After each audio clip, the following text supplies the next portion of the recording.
et bienvenue en banlieue romaine.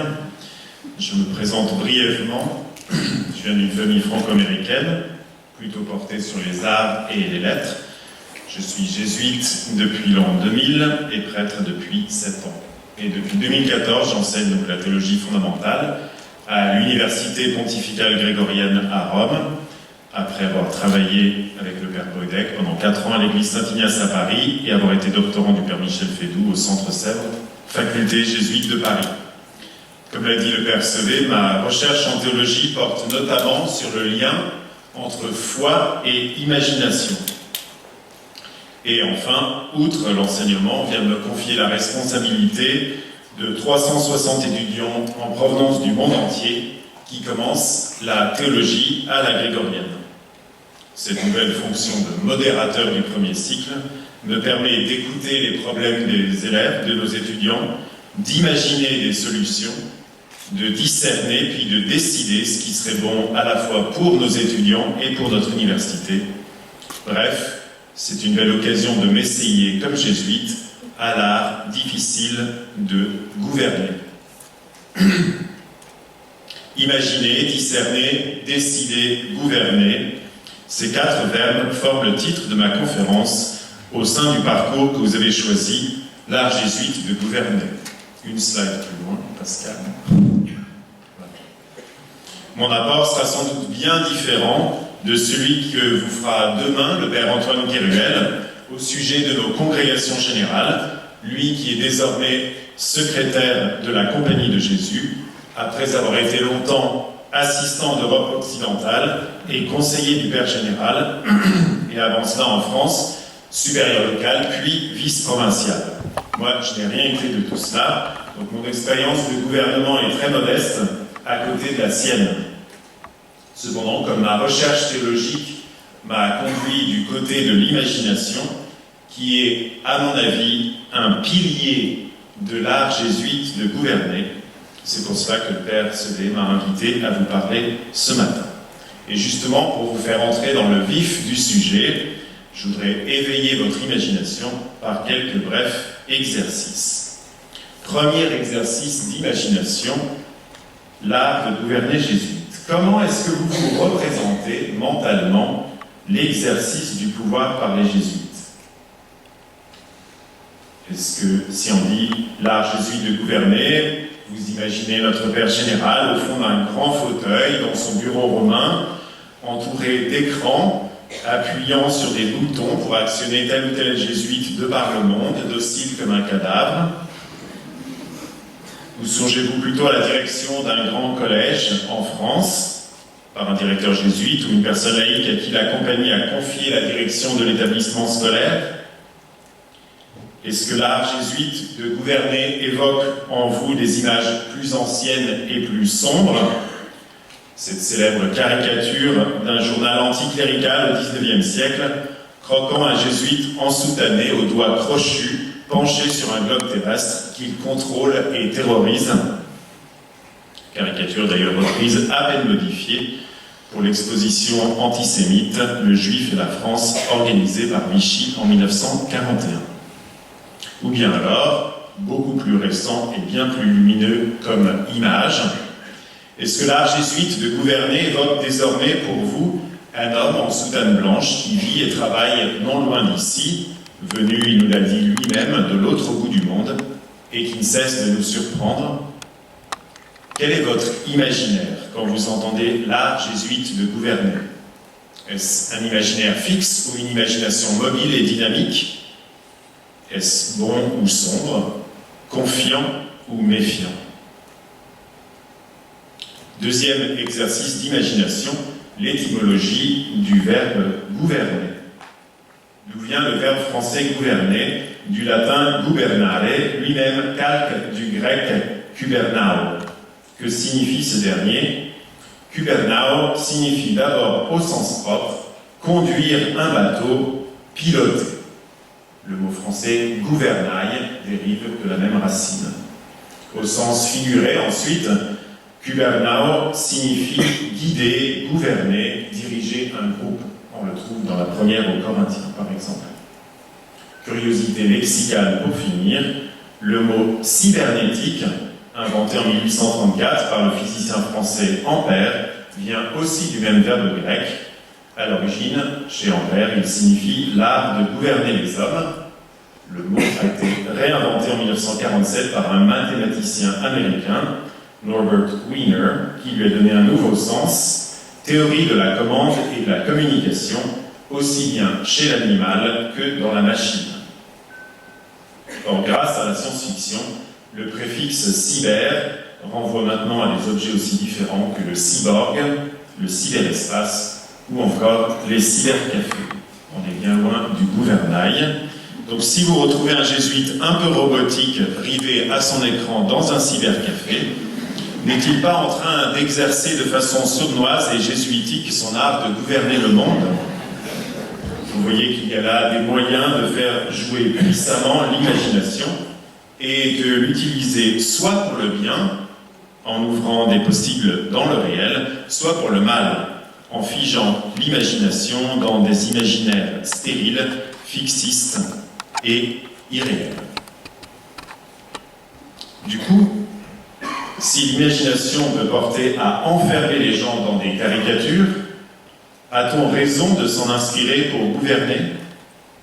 Le philosophe et physicien Blaise Pascal, qui en voulait aux jésuites notamment parce qu'ils recouraient à l'imagination pour prier et prêcher, n'a-t-il pas caractérisé de façon célèbre l'imagination comme cette maîtresse d'erreur et de fausseté, d'autant plus fourbe, tiens, adjectif jésuite, qu'elle ne l'est pas toujours, car elle serait règle infaillible de vérité si elle l'était infaillible du mensonge. Posons donc les choses à plat. Et d'abord, rappelons une chose essentielle. L'imagination, tout le monde en a. Elle n'est pas, contrairement aux théories romantiques, l'apanage d'artistes maudits ou une faculté réservée à une élite hypersensible et plus visionnaire que d'autres. Nous avons tous une imagination, de même que nous avons tous une raison. Artistes ou geeks, prix Nobel ou cancre, bien portants ou malades mentaux, tous nous pouvons nous servir de notre imagination. Bien sûr, chez les uns et chez les autres, elle est plus ou moins développée, plus ou moins créative, mais nous sommes tous naturellement dotés d'imagination. Alors comment la définir? Qu'est-ce que cette imagination que tout le monde a? Dit simplement, l'imagination est ce qui, en nous, reçoit et produit des images, des choses et des personnes. L'imagination est ce qui, en nous, reçoit et produit des images, des choses et des personnes. C'est notamment à partir de nos 5 sens corporels, la vue, l'ouïe, le toucher, le goût et l'odorat, que nous nous formons des images mentales des choses qui sont portées à notre connaissance et que nous pouvons ensuite, par le biais de ces images mentales, nous mettre à penser et à réfléchir. Ainsi, je vois des arbres, je vois leurs troncs, leurs branches, leurs feuilles, leurs cimes. Je vois des arbres de différents types, les pins parasols, si répandus ici à Rome, des chênes, du houx, un saule pleureur, un magnolia, un cèdre, des sapins. Je m'en forme des images mentales et du coup, même quand je n'ai pas d'arbre devant moi, je suis capable de m'en imaginer un, si on me le demande. C'est ce que l'on appelle l'imagination reproductrice. Elle se coordonne avec la mémoire pour me faire représenter mentalement, c'est-à-dire vraiment rendre présent à mon esprit quelque chose ou quelqu'un d'absent. Outre à être reproductrice, l'imagination est aussi productrice ou créatrice. Elle est ce qui me permet la création. Je peux m'imaginer des choses qui n'existent pas vraiment. Disons, exemple classique, une licorne, et les figurer, les représenter, comme sur les célèbres tapisseries de la dame à la licorne. Ou bien, je peux m'imaginer une chose qui n'existe pas encore, quelque chose de possible, et puis m'arranger pour créer. Par exemple, la pomme Fuji. Au Japon, à la fin des années 1930, des biologistes ont imaginé et créé cette variété pour qu'elle ait toutes les caractéristiques de la pomme de rêve. croquante, juteuse, savoureuse, belle à regarder, sucrée et acidulée à la fois. Je ne sais pas si vous avez regardé le dessin animé Blanche-Neige que Walt Disney venait juste de produire. Mais voilà, ils ont réalisé quelque chose à partir de leur imagination créatrice. Comme le disait un autre slogan japonais, vous en avez rêvé, Sony l'a fait. Imagination productrice qui permet non seulement aux chercheurs en sciences d'inventer de nouveaux produits en laboratoire, mais aussi aux artistes de créer des œuvres de musique, de peinture, de cinéma, de littérature, mais aussi aux sportifs d'imaginer comment gagner un match, de remporter une course, aussi aux amoureux de se séduire. Et enfin, cette même imagination créatrice aide les jésuites et leurs amis à gouverner, comme on va le voir. Je vous propose maintenant d'explorer quelques techniques imaginales tirées du trésor ignatien pour nous aider, grâce à l'imagination, à discerner, décider et gouverner. J'ai dit quelques techniques, et de fait, le mot grec « techné » nous le permet sans doute. Techné se traduit par art ou artisanat. Et justement, ce matin, nous nous interrogeons non pas sur la science jésuite du pouvoir, mais sur l'art jésuite de gouverner. Cependant, un mot sans doute bien plus enraciné dans notre tradition jésuite que le mot technique est le mot exercice. Quand on aspire à devenir artiste ou artisan, il faut se livrer à des exercices, aux gammes et aux arpèges, comme le savent ceux qui sont devenus musiciens, au croquis pour devenir peintre, à la découpe du tissu et à la couture pour devenir tailleur, au martèlement et au sertissage pour devenir orfèvre, etc. Des exercices.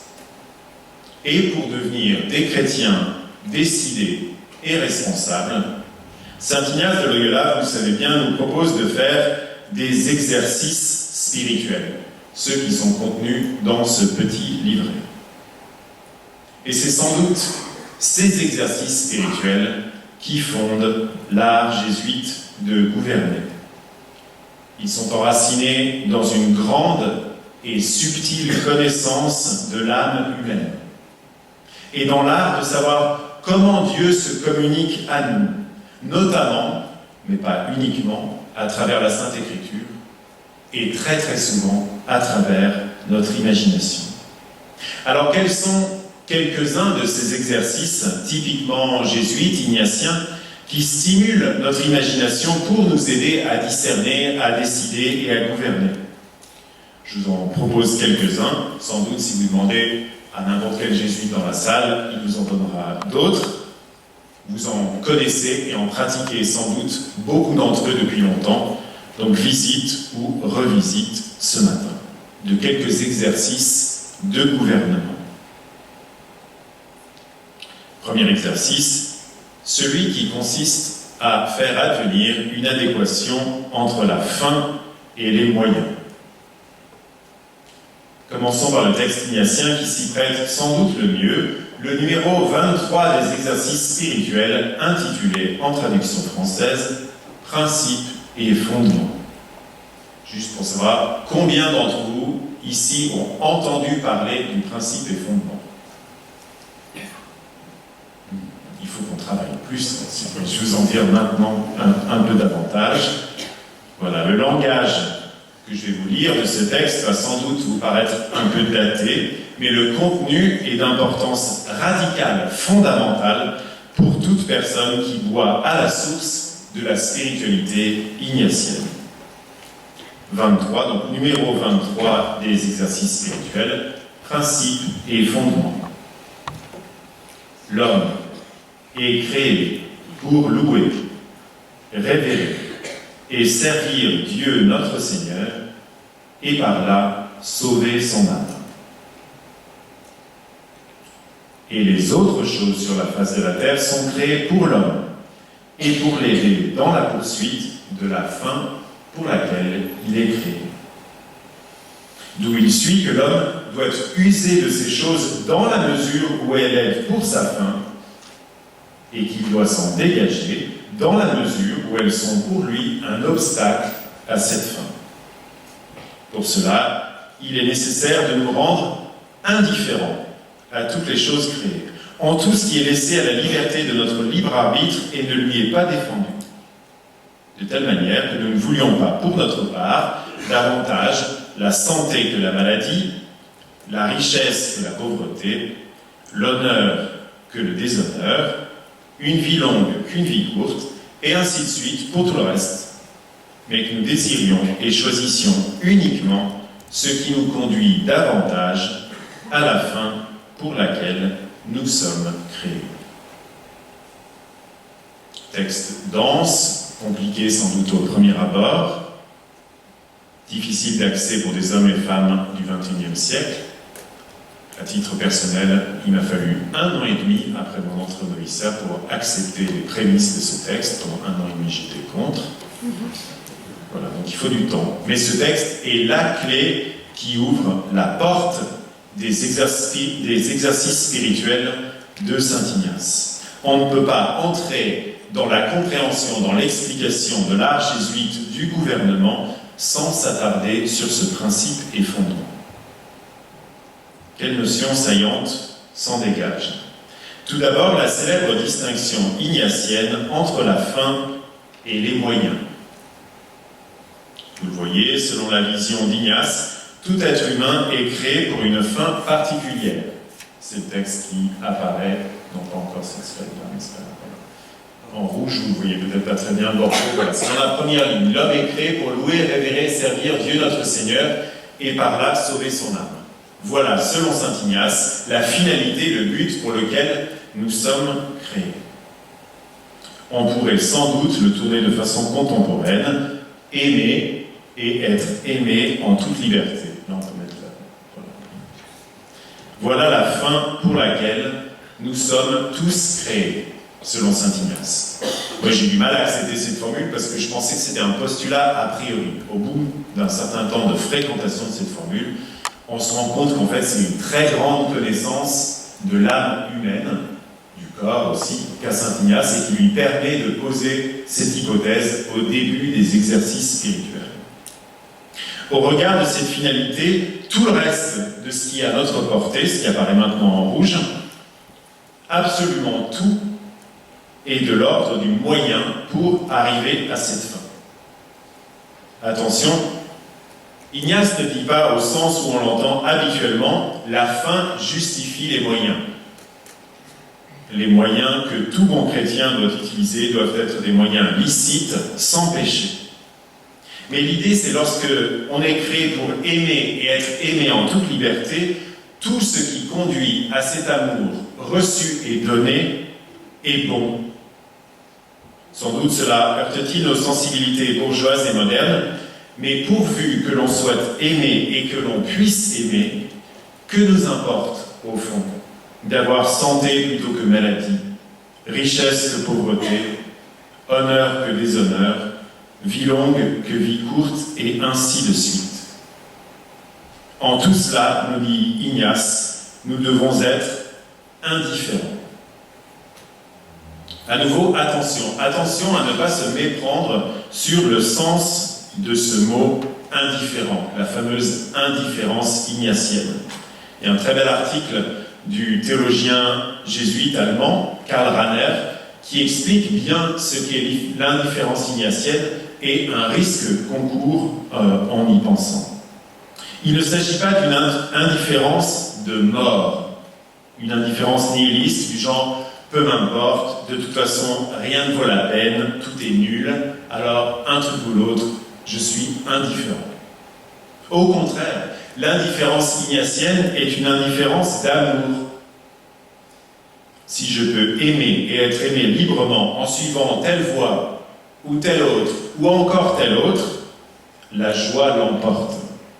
Je peux relativiser le moyen à mettre en œuvre pour réaliser la fin pour laquelle je suis créé. Pour reprendre la métaphore maritime originelle du mot « gouverner », je peux déterminer que pour arriver à un certain port, il est indifférent que je passe à l'ouest ou à l'est de telle île. Mais je devrais aussi savoir qu'il n'est pas bon que je passe par exemple au nord de cette île, si je suis un bon pilote qui connaît son chemin, parce qu'il y a, disons, sous l'eau, des rochers et de forts courants. L'art de piloter un bateau consiste à savoir quels obstacles éviter, puis ensuite à choisir parmi les différentes routes qui ne sont pas périlleuses, laquelle est la mieux adaptée à la fin que je me suis fixée. Rapidité, beauté du paysage, tranquillité, etc. L'ami Google Maps peut faire la même chose. De même, celui qui apprend à se gouverner doit apprendre à éviter ce qui entrave sa liberté. Le langage chrétien parlera de péché, puis ensuite à choisir le meilleur moyen parmi tous ceux qui sont bons pour arriver à recevoir et donner librement l'amour. Permettez-moi donc d'énoncer ici une thèse qui me semble capitale. Avant de gouverner les autres, nouvelle slide, on doit apprendre à se gouverner soi-même. Avant de gouverner les autres, on doit au moins commencer à apprendre à se gouverner soi-même. Sans doute y a-t-il une dialectique subtile, vertueuse et continue entre le gouvernement de soi et celui d'autrui.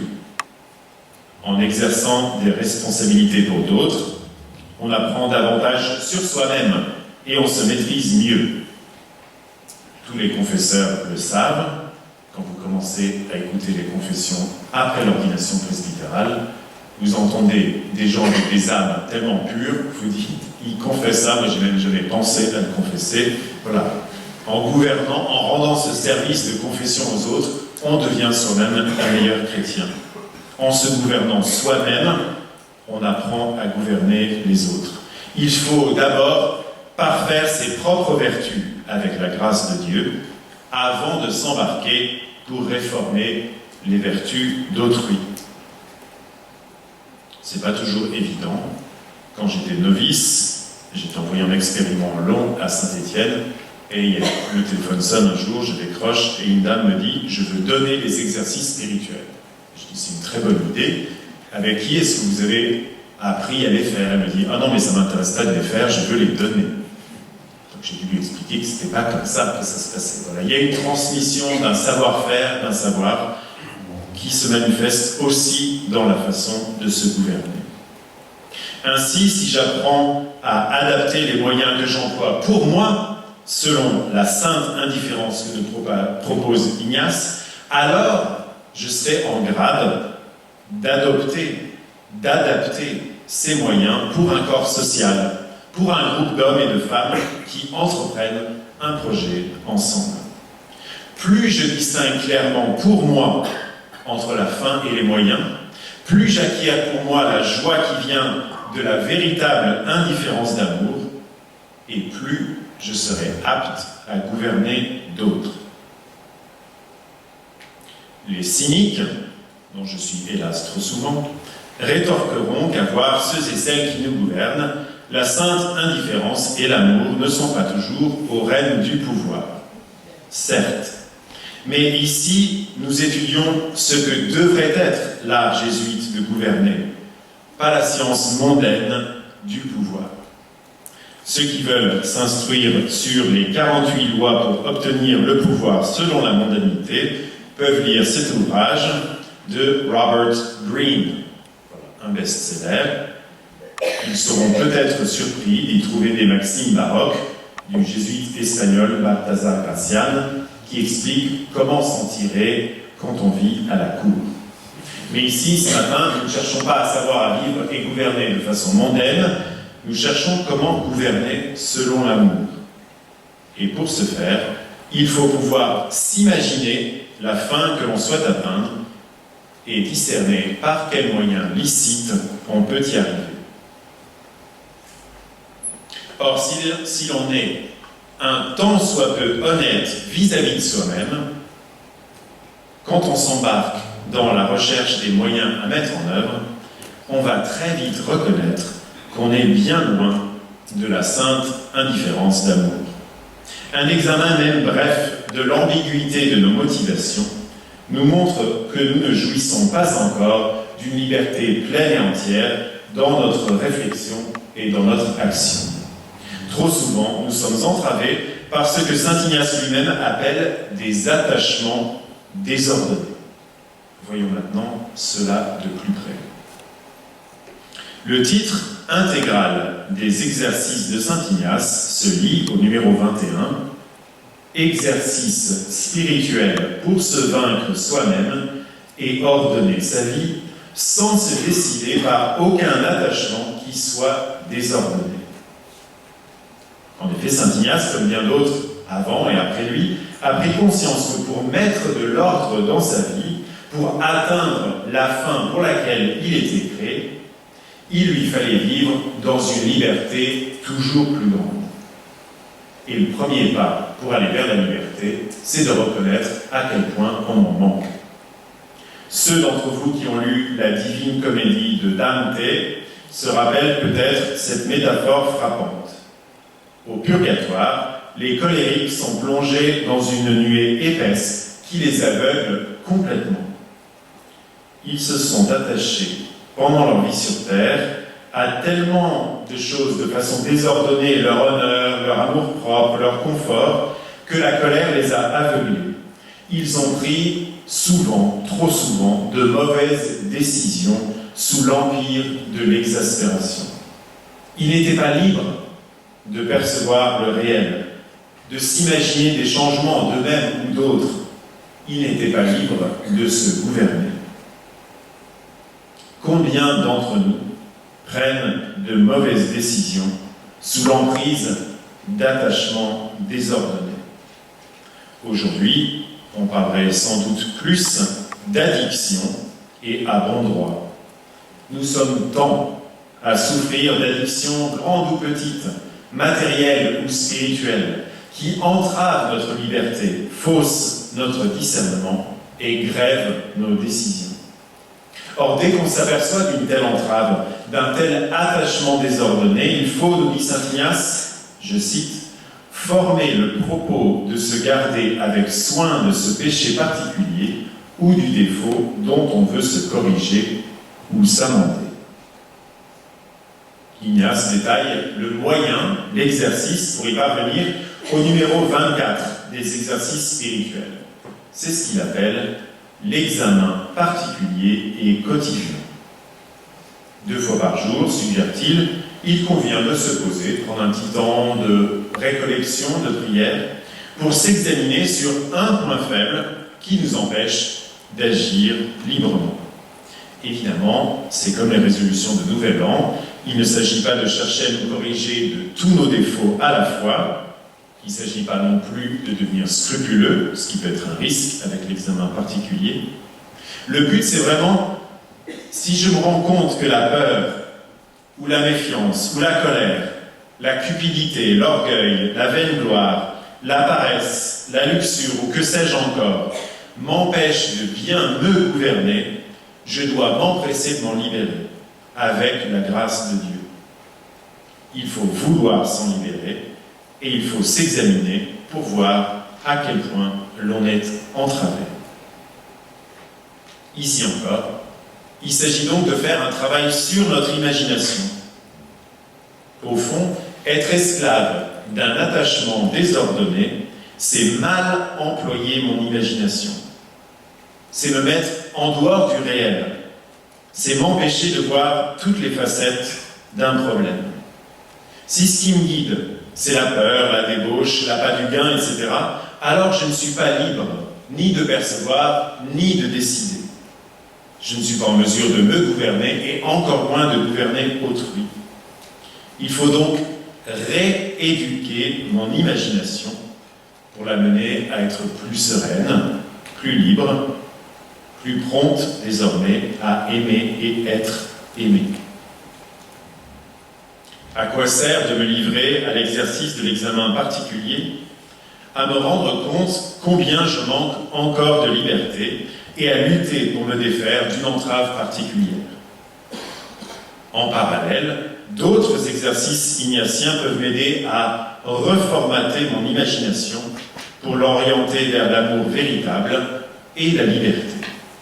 Je vais maintenant vous présenter deux types d'exercices imaginatifs que propose Ignace et qui peuvent servir à redynamiser notre imagination de l'intérieur, à la rendre plus créative, plus libre et aussi plus conforme à ce que Dieu veut pour nous.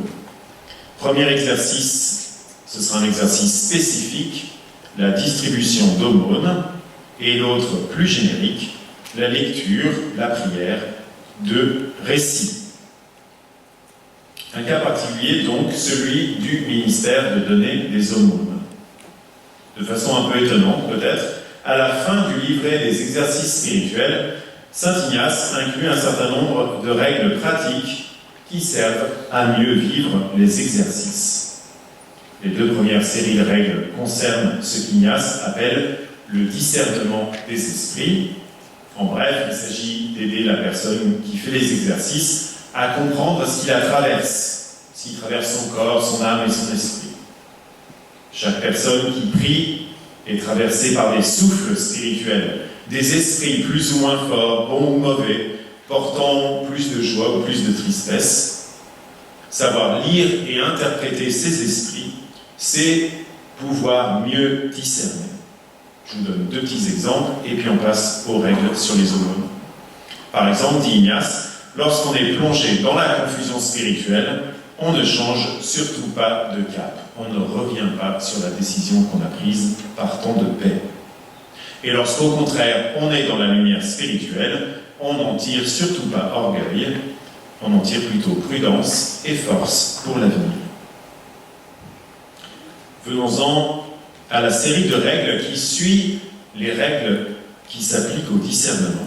Ces règles sont à observer, nous dit saint Ignace, dans le ministère de distribuer des aumônes. C'est le numéro 337 des exercices spirituels.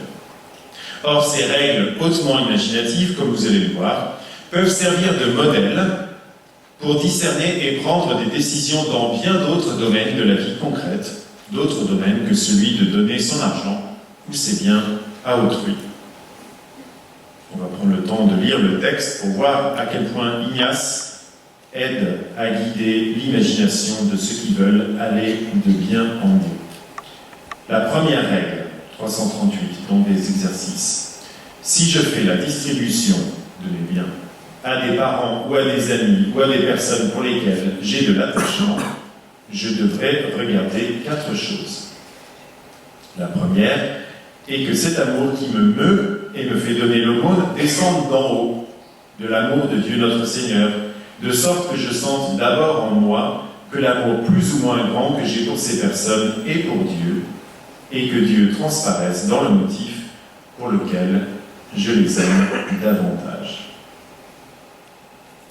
La deuxième règle pour distribuer les aumônes, je veux imaginer un homme que je n'ai jamais vu ni connu, et désirant pour lui toute perfection dans le ministère et l'état qui sont le sien, voir comment je voudrais qu'il se règle dans sa manière de distribuer les aumônes pour une plus grande gloire de Dieu notre Seigneur et une plus grande perfection de son âme.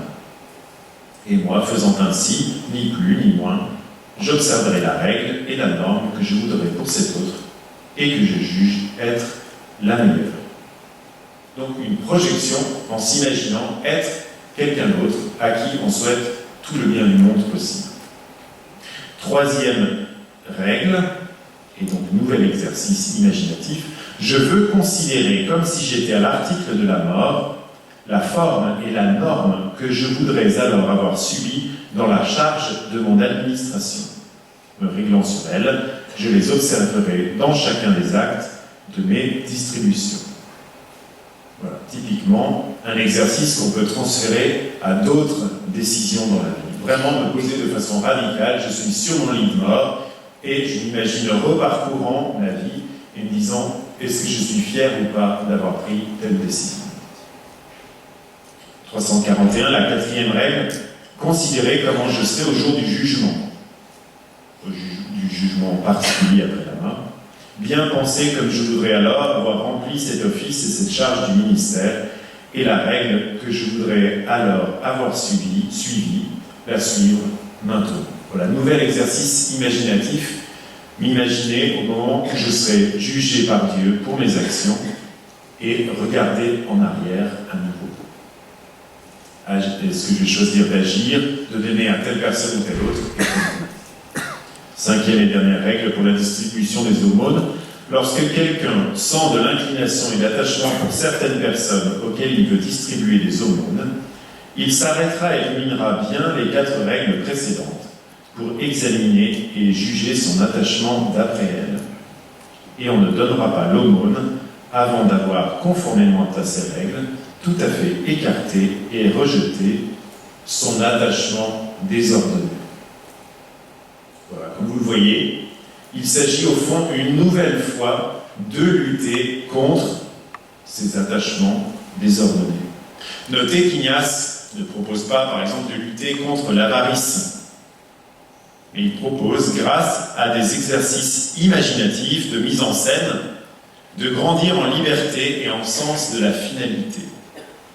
Indépendance par rapport aux gens que j'aime et que je risque de favoriser de façon injuste, mise en abîme de mes décisions comme si elles étaient prises par un autre, ou bien m'imaginant moi-même à l'article de la mort, ou bien au jour de mon jugement devant Dieu. Vraiment, ces règles, qu'Ignace s'appelle encore une fois à observer dans le ministère de la distribution d'aumônes, ces règles sont un paradigme d'exercice imaginatif pour apprendre à me gouverner. Et du coup, aussi pour apprendre à gérer une famille, une entreprise, un patrimoine, etc. En proposant à celui qui fait cet exercice de devenir acteur d'une histoire, Ignace rejoint, avec grande brièveté et sobriété, le génie du théâtre grec qui visait à faire réfléchir par la tragédie et la comédie les spectateurs sur leurs vices et leurs vertus. Du coup, on peut extrapoler à partir de cet exemple sur un autre exercice beaucoup plus large qu'Ignace propose à travers tous les exercices spirituels et ailleurs, celui de se plonger dans un récit. Une première manière, accessible au plus grand nombre, de se plonger dans un récit, c'est lire, par exemple, un récit de vie. Lire la vie d'Ignace, racontée par lui-même à la 3e personne dans cet ouvrage, le récit du pèlerin, c'est accepter d'entrer dans un récit de vie où je peux me projeter, apprendre, me comparer, relire mes propres vices et vertus, et pourquoi pas rêver et imaginer quelle est ma vocation, pour mieux apprendre à me gouverner, et sans doute à me laisser gouverner par d'autres, et à gouverner d'autres. Pour nous, sans doute aujourd'hui, nous donnons pour escompter de lire des autobiographies, mais il faut bien être conscient que le récit du pèlerin de Saint Ignace n'est que la 2e autobiographie de toute la littérature occidentale, 1000 ans après Saint Augustin et quelques décennies avant que Sainte Thérèse d'Avila s'y livre aussi à l'invitation de ce confesseur jésuite. Lire une vie de saint, surtout quand elle est sans phare, sans cosmétique, quand elle dit vraiment les défauts du saint en même temps que ses qualités, c'est entrer dans un véritable exercice d'imagination où le monde du personnage et du texte vient rencontrer mon monde pour me donner une plus grande connaissance du réel et du coup des moyens plus efficaces pour agir. Le philosophe protestant français Paul Ricoeur a beaucoup écrit à ce sujet. Lire une vie de saint, surtout quand il raconte sa propre vie, voilà un bon moyen pour apprendre l'art jésuite de gouverner. Non pas en singeant les saints, mais en utilisant notre imagination analogique pour comparer, discerner, décider et agir. Comme dit Jésus à la fin de l'évangile du bon samaritain, « Va et fais de même ». Non pas « Va et imite-moi » ou « Va et singe-moi », va et fais de même. C'est-à-dire, utilise ta perception, ta créativité, ton imagination pour voir ce que toi tu dois faire aujourd'hui dans les circonstances dans lesquelles tu te trouves à partir de l'expérience de quelqu'un d'autre. Je veux dire, c'est évident, si on entre dans un récit de guérison de lépreux dans l'Évangile et que soi-même, on n'a pas de lépreux qui se présente, il nous appartient de considérer avec l'imagination analogique, tiens, qu'est-ce que pouvait être un lépreux à l'époque de Jésus et qui seraient les lépreux de notre société d'aujourd'hui que je suis invité à toucher et guérir.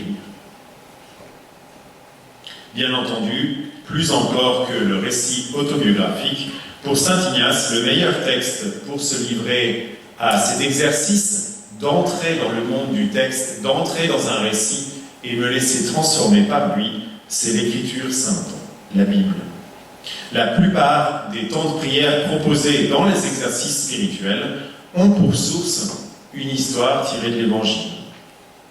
En méditant ou en contemplant ces histoires, grâce à ma raison et à mon imagination, je peux découvrir en moi, par les réactions que ce texte provoque en moi, sur un plan émotionnel, sur un plan réflexif, je peux découvrir en moi les sources profondes de mon agir, les désirs qui me traversent, dans leur contradiction et dans leur énergie profonde. Peut-être la plus représentative de ces prières contemplatives est la contemplation de la nativité. Voici ce qu'Ignace propose de prier, je cite. « Voir Notre-Dame, Joseph, la servante, et l'enfant Jésus après qu'il est né, me faisant moi comme un petit pauvre, et un petit esclave indigne qui les regarde, les contemple, et les serre dans leurs besoins, comme si je me trouvais présent, avec tout le respect et la révérence possible, et réfléchir ensuite en moi-même afin de tirer quelques profits. » Je ne voudrais surtout pas qu'on considère cet exercice sous un angle utilitariste pour l'intégrer dans un business plan. Le premier but de cette contemplation de la nativité, c'est bien de connaître Dieu et son amour pour moi, et de voir ce que cela suscite en moi. Et a priori, cela semble bien loin de la gestion d'un collège ou d'une université, ou encore plus d'une banque. Mais à bien y regarder, avec calme, il n'est pas indifférent de savoir si ce qui m'anime dans tout ce que je fais, dans ma famille, dans mon travail, dans mes loisirs, si ce qui m'anime, c'est l'amour reçu et redonné, et le désir de servir, ou au contraire, le désir de me servir, la vaine gloire, l'honneur et la richesse. L'art jésuite de gouverner repose sur une connaissance intime de mes désirs, de mes moteurs, de mes objectifs. M'ouvrir à la parole de Dieu pour y parvenir par ces exercices de méditation et de contemplation. Certes, c'est un moyen de longue haleine, mais d'une efficacité et d'une profondeur sans pareil. Au fond, que s'agit-il de vivre grâce à l'imagination dans tous ces exercices, et en particulier dans ceux qui reposent sur l'Évangile? Quelle est la fine pointe de ces exercices imaginatifs qui nous apprennent à mieux nous gouverner, pour mieux gouverner et servir d'autres? Il s'agit de réaliser la réconciliation des contraires. La réconciliation des contraires. Trop souvent, nos esprits humains, surtout en monde occidental, et encore plus depuis la modernité, mais on peut trouver des choses équivalentes dans la pensée hindouiste ou la pensée bouddhiste. Nous avons tendance à tout diviser par grand dualisme. Esprit contre matière, absolu contre contingence, homme contre femme, homme contre ville, prière contre action, bien portant contre malade, individu contre groupe, prêtre contre laïc, et ainsi de suite, des dualismes insupportables. Car la réalité de ce qui se présente à nous ne se classe pas de façon si nette entre deux camps opposés et adversaires. L'imagination je le crois profondément, est ce don merveilleux que Dieu nous a fait pour unir ce qui, a priori, semble inconciliable. Non pas par idéalisme, non pas par folie, mais par réalisme. Non pas pour tout mélanger ou confondre, mais pour voir le réel avec une distinction qui ne divise pas et avec une unité qui ne mélange pas tout. Dans le langage dogmatique d'un concile des premiers siècles de l'Église, cela se dit sans confusion ni séparation. Et ces adverbes de Chalcédoine, sans confusion ni séparation, s'appliquent en premier lieu à Jésus de Nazareth, vrai homme et vrai Dieu, sans confusion ni séparation. Ce que le Christ est venu nous enseigner au fond, c'est à nous libérer des dualismes qui divisent tout, aussi bien que des monismes qui relativisent et confondent tout. Le Christ est venu nous libérer de tout cela. Nous libérer aussi de l'imagination fixiste et de l'idolâtrie. Au fond, comme l'a dit le Père Sevé tout à l'heure en introduction, l'art jésuite de gouverner par l'exercice de l'imagination repose sur une foi profonde en l'incarnation du Verbe. Il était possible et il était désirable que l'Esprit de Dieu vînt vivre au milieu de nous dans notre chair. Nous l'imaginer, sa venue dans la chair, c'est entrer dans les vues de Dieu. C'est même oser participer au gouvernement que Dieu a sur le monde. C'est prendre au sérieux le fait que par le baptême, j'étais configuré au Christ roi. L'art jésuite de gouverner, ce n'est pas d'abord des recettes de cuisine, des remèdes de grand-mère ou des process de jeunes managers.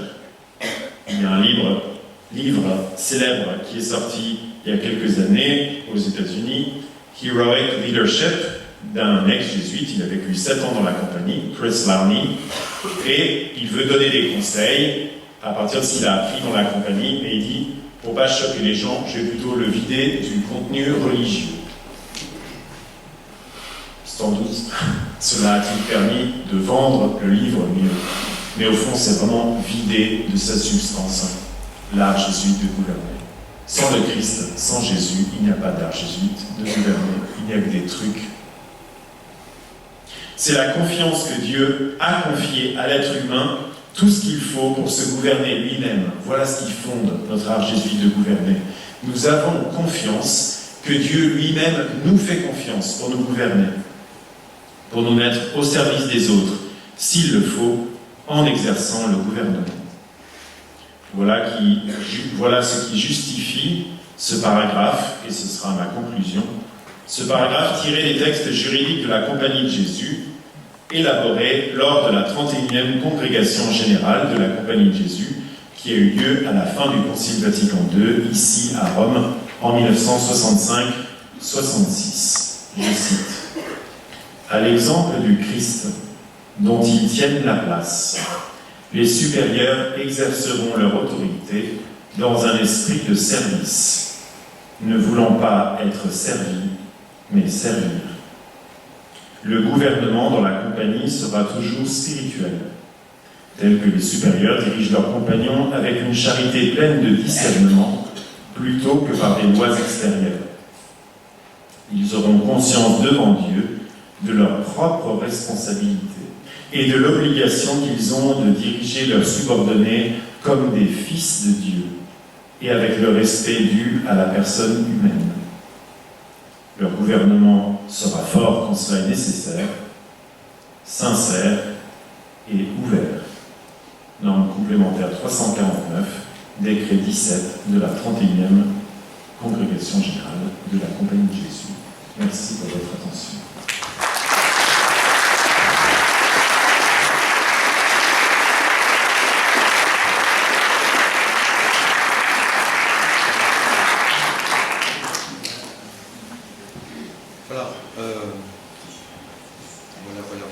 Il est débranché, très bien.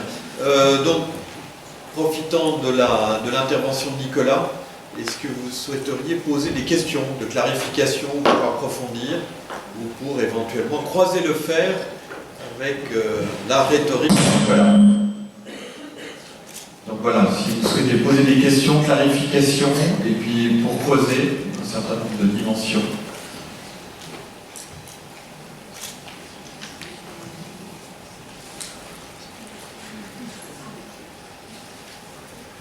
Je veux bien me lancer. Oui. Peut-être vous lever puis vous présenter simplement. Voilà, merci. Il n'y a pas de tabou, Thierry Trinsart, je représente l'Union immobilière des Bretons, propriétaire des murs du lycée La Trinité. J'entends tout ça. Je suis un ancien élève de Fénelon de La Trinité, 1972, donc vous voyez que j'ai évolué avec le temps. Mais quand je vois tout ça, j'ai toujours l'impression que finalement, on a une difficulté à faire un choix et qu'on reste dans le doute permanent. Est-ce que vous pouvez voter de ce doute? Donc voilà, est-ce que là-dedans, on n'a pas tendance à rester sans arrêt dans le doute et à ne pas poser de décision? Et à se dire finalement, est-ce que je fais bien, est-ce que je fais pas bien, est-ce que je peux vraiment revenir en arrière? Alors, merci beaucoup pour cette question. Elle me rappelle tout de suite une citation du père jésuite lyonnais, François Barillon. Nos vies ne valent que par les décisions que nous avons prises. Se mettre en disponibilité pour accueillir les signes des temps, si on va employer cette expression de la pour discerner en fait dans ma vie comment Dieu me parle, c'est pas être dans le doute permanent. En fait, il y a un risque, de fait, chez certaines personnes de spiritualité ignatienne, de faire du discernement comme un jeu sans fin, qui ne conduit jamais à décider. En fait, j'ai eu l'occasion une fois de parler au pape François, et une des questions que je lui ai posées, c'est « Est-ce que vous pouvez confirmer que le discernement jésuite, ça n'a de sens que pour décider ?» Il m'a dit « Oui ». J'étais content. Ouf, la bonne réponse. Voilà, donc, ça n'empêche pas... Voilà, en fait, quand quelqu'un choisit, selon saint Ignace, un état de vie, voilà, des décisions irrévocables, il ne doit pas revenir en arrière. Après, en fait, on a toujours à mettre en œuvre les moyens qu'il faut pour exercer cette tâche.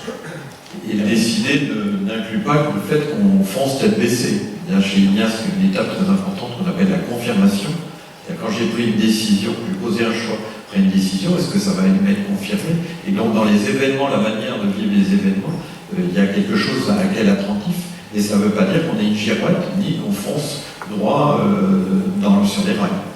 Vous avez un concept philosophique qui vient du philosophe Gabriel Marcel, donc qui s'est converti au catholicisme à l'âge de 40 ans, et qui a inventé la notion, qui devient un peu tarte à la crème, mais si on revient chez lui, elle est vraiment fondatrice, de fidélité créatrice. Et en fait, la question de Gabriel Marcel, dans un article qu'il écrit en 1939, c'est comment est-ce que je peux rester fidèle à un engagement que je prends envers une personne, sachant que moi je vais bouger et que l'autre personne va bouger. Et il invente cette sorte d'oxymore, la fidélité créatrice, où en fait, il s'agit de se rendre disponible pour réinventer la relation, non pas parce que je veux changer d'avis, non pas parce que je doute, mais parce que moi je change et l'autre personne change. Dans le mariage, par exemple, il dit voilà, en fait, chacun a à se recréer en fonction de ce qu'il est lui et de son conjoint, en fait, pour qu'on reste fidèle. En fait, s'il n'y avait pas de créativité dans la fidélité, il n'y aurait pas de fidélité. On serait fidèle aux images, aux idoles qu'on se fait de l'autre, mais pas à la réalité de la personne. C'est là où, en fait, c'est pas un doute, c'est de la créativité. Merci. Est-ce qu'il y aurait d'autres questions? Oui. François Ancy, Marseille, Provence. Est-ce que je sacrifie l'humeur du temps en disant que je rajouterai volontiers un cinquième verbe, qui est le verbe évaluer. Après. Donc la question c'est est-ce qu'il ne faudrait pas rajouter aux 4 verbes que vous voyez en haut le terme évaluer? Évidemment, le prof que je suis est d'accord pour évaluer, même si ça lui prend beaucoup de temps. Le risque après c'est quand même de tomber dans des réévaluations continues. Et je crois que dans le terme discernement, on peut y inclure le terme relecture, pour employer ce qui s'emploie habituellement. L'idée, en effet, de l'évaluation. Ça dépend aussi du tempérament psychologique de chacun. Il y a des gens, moi je suis plutôt primaire de tempérament, donc je fonce et je réfléchis après. Non, mais monsieur aussi, lui, il aime bien l'évaluer. Il aime bien. On a une autre question. François Clotilde, dont tu parles, vous avez dit que vous êtes resté 1 an et demi dans une opposition au principe que vous avez décrit tout à l'heure. Est-ce que vous pouvez dire pourquoi? Donc voilà, pourquoi est-ce que vous avez resté en opposition avec le principe et fondement, qui est un texte qui est au début des exercices? En fait, je n'aimais pas la formulation « l'homme est créé pour ». Parce que dans mon imaginaire, j'imaginais une sorte de dieu marionnettiste qui se fabriquait des petites poupées pour le louer, le révérer et le servir. En fait, ça ne me plaisait pas du tout parce que ça ne correspondait pas à l'image que je me faisais de Dieu, d'un Dieu libre et qui était en faveur de notre liberté. Mais une fois que le socius, donc celui qui accompagnait le maître des novices, m'a dit, tu sais, en fait, au fond, c'est une formule passive, c'est l'homme est créé pour. En fait, on constate que c'est comme ça. Que l'homme est le plus heureux s'il se trouve dans la louange, dans la gratitude et le service. Donc en fait, c'est une constatation de ce qu'est l'être humain et non pas une imposition de l'extérieur. Donc c'était cet élément-là qui me gênait beaucoup plus que l'indifférence ou l'adéquation de la fin et des moyens.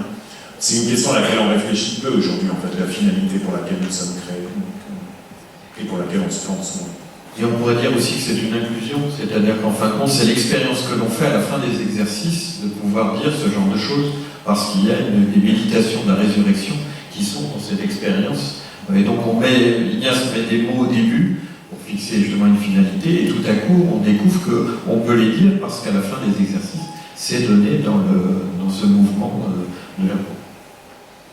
J'ai vu oui. J'avais une question. Peut-être vous présenter, M. Lombard. François Lombard, Provence.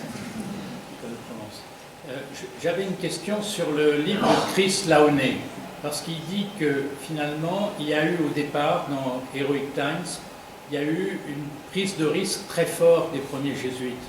Je crois que Saint Ignace a donné à François Xavier 24 heures pour partir au bout du monde. Et est-ce qu'il n'y a pas un caractère particulier pour les jésuites d'une prise de risque qui va au-delà de ce que les uns et les autres font? Et la deuxième question, c'était sur la réconciliation. Est-ce qu'il y a à l'université pontificale grégorienne des recherches, des thèses sur la réconciliation ou la réconciliation telle que vous l'avez définie? Donc deux questions. Un, sur est-ce qu'il n'y a pas autrefois une insistance plutôt sur un temps héroïque au sens de disponibilité immédiate du jésuite, et le travail qui est fait à la grégorienne sur la dimension de la réconciliation. Pour la première question, je répondrai avec une métaphore. Lorsqu'on allait creuser le tunnel sous la Manche, donc moi je suis pas du tout ingénieur, je ne connais pas en machine, mais ça m'avait beaucoup impressionné de voir les photos des énormes machines dont on sert pour creuser les tunnels. Non seulement il y avait une tête foreuse, mais derrière il y avait quelque chose qui coulait du béton et mettait des dalles en fait derrière le trou qui était foré. Assez souvent, je pense aux jésuites en mission comme ça, c'est-à-dire il y en a qui ont un caractère charismatique, qui creusent, qui prennent des risques, et derrière, il faut qu'il y en ait un autre qui vienne pour consolider une institution, pour bâtir, pour rendre pérenne. S'il n'y a pas ces deux choses, ça ne marche pas. Par exemple, dans la province jésuite d'Italie, ils ont beaucoup de gens, des jésuites un peu plus âgés, qui ont été des très grands fondateurs d'œuvres, et qui n'ont pas su transmettre en fait les œuvres qu'ils ont créées, sociales ou éducatives ou d'autres, et donc ils vont mourir parce qu'en fait ils n'ont pas su institutionnaliser. Mais si on n'est que dans les institutions et derrière nos murs bétonnés, on manque d'audace et de créativité. Sur la question de thèse sur la réconciliation, plus près de chez vous, vous en avez, enfin plus près de chez vous, en France du moins, au Centre Sèvres, le père Guillaume Cos a fait une thèse de doctorat en philosophie sur la réconciliation chez Paul Ricoeur. J'imagine qu'il doit y en avoir à la grégorienne, mais en gros, on a 2700 étudiants et il y en a un tiers qui sont des doctorants, donc j'ai un peu du mal à suivre tous les sujets de thèse, mais de fait, c'est un sujet qui, aussi bien en politique, en sciences sociales qu'en théologie, en philosophie, est très fécond ces dernières décennies. Il faut prolonger la métaphore du père Steve. Un saint jésuite de Marseille disait on n'aboure pas un champ avec des aigles. Voilà. Une dernière question, et puis on va passer au temps d'équipe.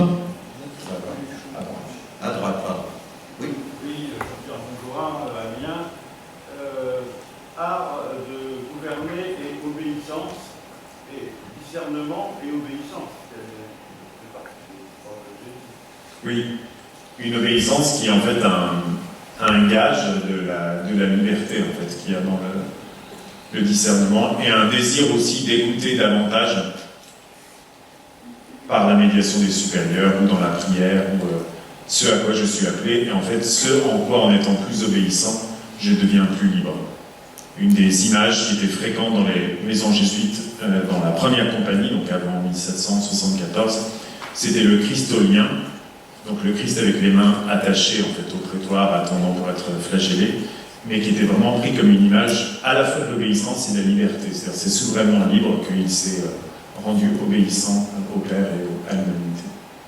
Et on peut dire qu'il y a eu un bon livre écrit par deux instructeurs du 3e rang américain, en français je crois que c'est la Voie jésuite, qui est très intéressant de ce point de vue-là, parce qu'il présente la spécificité de la compagnie à travers les paradoxes et les oppositions. Et je trouve qu'il est très éclairant par rapport à ce que disait Nicolas Steves à la fin sur l'art de concilier ou de vivre ensemble des choses. Et notamment, il dit, mais comment se fait-il que vous, qui vous présentez comme les rois du discernement, vous vous mettiez sous une obéissance, puisque si vous êtes en discernement, vous n'avez pas besoin d'obéir à quelqu'un. Et justement, il montre ce lien qui est fondamental pour les jésuites entre le discernement et l'obéissance. Et je trouve le livre est très éclairant pour comprendre les jésuites sous leur type de tension entre, par exemple, empathie et puis en même temps distance, disponibilité et enfouissement, etc. Voilà, merci beaucoup. Merci encore Nicolas. Merci pour votre invitation.